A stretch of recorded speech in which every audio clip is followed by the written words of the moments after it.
Kamble sir कुठे आहे तिकडे आहेत ना?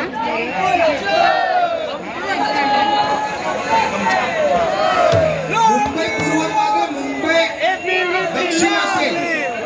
मुंबई दक्षिण, मुंबई पूर्वच्या मागे मुंबई दक्षिण.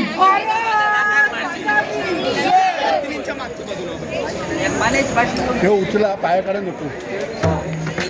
फोटो बिटो वगैरे आला बरोबर नाही ना.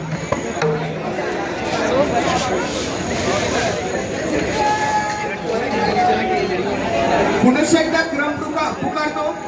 प्रथमतः रत्नागिरी विभाग, त्यामागे रायगड विभाग, रायगड विभागाच्या मागे ठाणे विभाग, मुंबई पूर्व विभाग, नंतर मुंबई दक्षिण विभाग, मुंबई पश्चिम विभाग, मुंबई पश्चिमच्या मागे वसई विभाग.